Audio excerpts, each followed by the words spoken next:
não é surpresa para ninguém, né? Mas o Brasil mantém pior posição em ranking global de corrupção. Master e INSS são citados. É prova internacional. O Brasil reprovou. 107º lugar no ranking de corrupção. 35 pontos mais perto da Venezuela do que da Dinamarca. Master e INSS, 60 bilhões de reais em emenda, são os destaques negativos. CGU diz que índice não mede corrupção real. É como o aluno que culpa a prova pela nota baixa. Não é isso, Costa? Porque na verdade é um índice de percepção de corrupção, né? E o que há de novidade nessa história é realmente a chegada do Poder Judiciário na farra, né? Hoje em dia existe uma percepção geral no Brasil de que ministros do Supremo não são apenas autoritários que rasgam a Constituição e por aí vai. São corruptos. Corruptos. Porque 129 milhões de reais de contrato com um banco master fraudulento não é promiscuidade ou conflito de interesses, é corrupção, todo mundo sabe. Porque resort na mão de um irmão padre, né, com um cassino ilegal dentro, com a sua casa separada para receber banqueiro de helicóptero com a mão para trás oferecendo um drink, isso também não é promiscuidade e conflito de interesses, isso é corrupção. Então, o índice de corrupção como percebida pela população, está no high histórico, né? Está estagnado aí em relação à máxima histórica de 2 anos, né? Mas num nível muito alto. E agora, quem é que pode alegar surpresa quando recolocam o ladrão na cena do crime, como diria seu próprio vice, e queriam o quê? Que a corrupção melhorasse? A corrupção melhorou durante o governo Bolsonaro. Foram 4 anos sem escândalos. Tiveram que falar de presidente importunar baleia. Agora nós voltamos com a política para páginas de polícia. E outra coisa, né? Eu estava vendo a notícia agora, fresquinha, de que o governo vai propor IOF de 3,5% sobre compra de criptomoeda. Ou seja, inviabiliza o mercado de cripto no Brasil. Aí o meu amigo Leandro Ruschel comentou, só existem 2 certezas sobre o atual regime brasileiro. Aumento da corrupção e aumento de impostos. É um governo tarado por impostos e um governo corrupto. Qual é a novidade aqui, né? Nenhuma. Novidade zero, Silvio Navarro. Sabe o que chama a atenção, além, evidentemente, da posição do Brasil, né? É lamentável, mas tampouco causa estranheza. Agora, chama a atenção algumas observações que a transparência, que a ONG aponta, né? Por exemplo, são recomendações ao Poder Judiciário, recomendações ao Congresso Nacional. Eu vou citar aqui brevemente alguns highlights. Olha só, a recomendação ao Poder Judiciário brasileiro, né, diante deste quadro. Ponto 1. Redistribuir o caso do Banco Master no Supremo por sorteio para outro ministro sobre o qual não pare suspeita de impedimento e conflito de interesse. Quase que eu deixei escapar um sorriso aqui, né? Outro ponto, garantir o cumprimento efetivo do teto constitucional na remuneração de magistrados, abolindo privilégios e supersalários. É a casta mais privilegiada do Brasil e o judiciário mais caro do mundo. Persistir na garantia da implementação das decisões do STF que declararam a inconstitucionalidade do orçamento secreto e práticas correlatas na distribuição de emendas, inclusive nos níveis subnacionais. Eu insisto que orçamento é um problema, um cabo de guerra entre executivo e legislativo. E depois que o judiciário passou se meteu, vamos usar o português claro aqui, se meteu nesta seara, só piorou a relação entre os poderes, causou ainda mais problema na execução orçamentária em vez de ajudar. Por fim, recomendação ao Congresso Nacional, instalar a CPMI do Banco Master. Bom, poderia ter endereçado uma carta a 2 gabinetes, né? Ao gabinete do presidente do Senado e da Câmara, bastaria. Uhum. Deixa eu passar aqui uma coisa. Antes aqui de eu passar o comentário para o Darcy, eu queria. O consta daqui a pouco ele já tem que ir. Eu queria aqui pedir para a produção colocar um insert. A gente falou do Ruschel. Ele fez um tweet aqui, consta, falando sobre a questão do Epstein. Tá aí, ó, esquerda americana em luto hoje. Um dos documentos do caso Epstein revelados hoje mostra anotações de um agente do FBI, afirmando que Trump ligou para ele dizendo que estava aliviado pela polícia finalmente estar investigando o sujeito. E que sua namorada, a Ghislaine Maxwell, era uma pessoa má. Isso em 2006. Segundo o relato,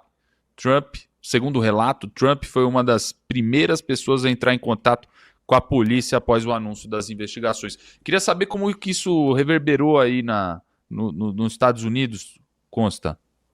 Bom, Emilinho, basta dizer o seguinte, a ABC, um desses grandes veículos mainstream, teve que dar essa notícia.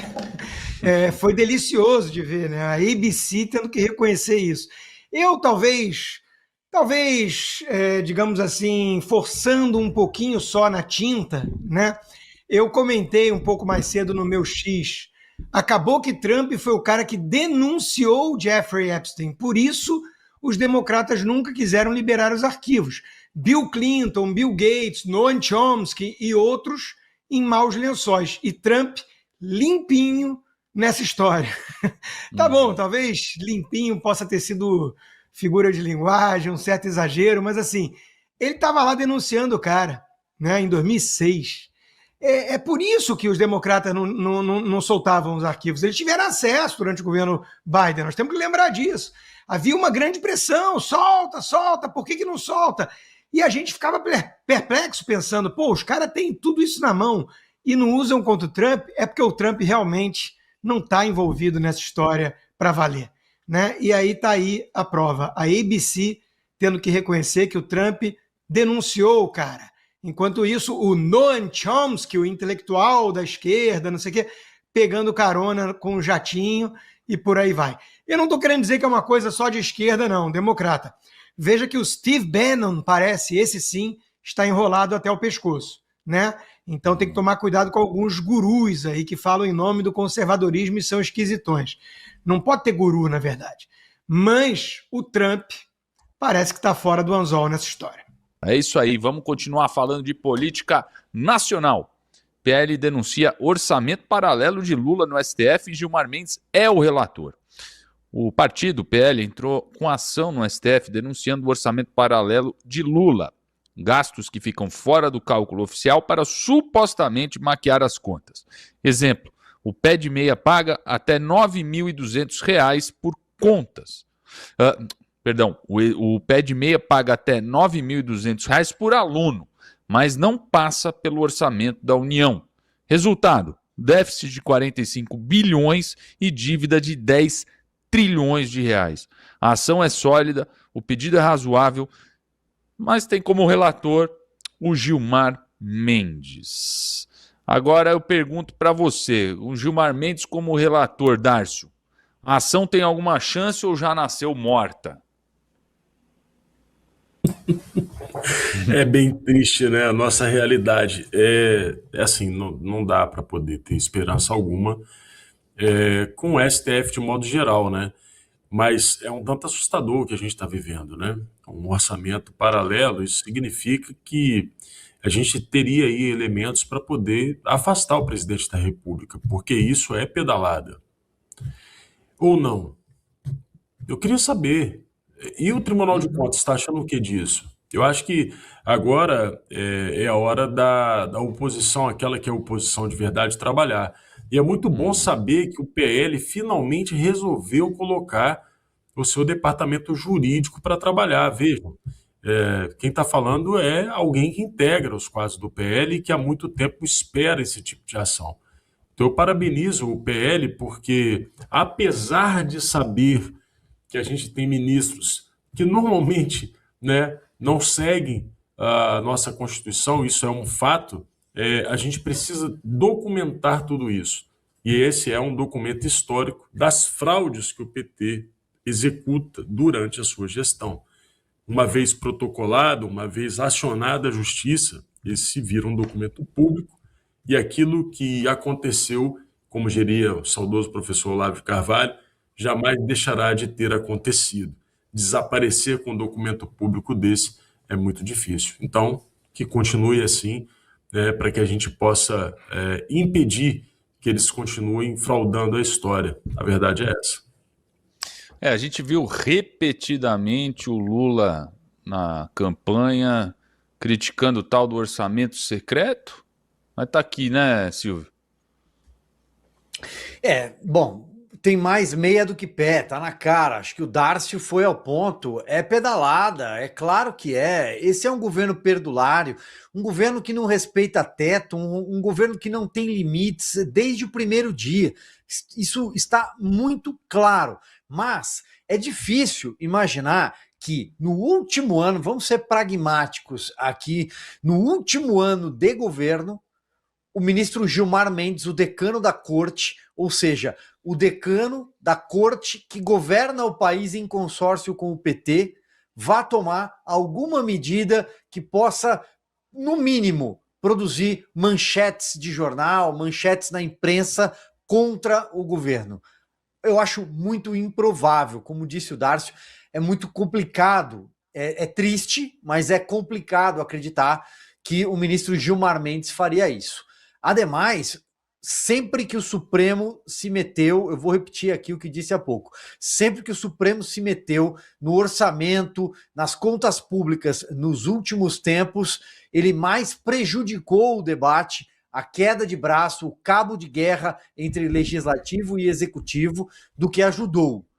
Só causa estranheza ser Gilmar Mendes, por sorteio, talvez, e não Flávio Dino. Aliás, um ex-parlamentar, né? Um ex-parlamentar de esquerda.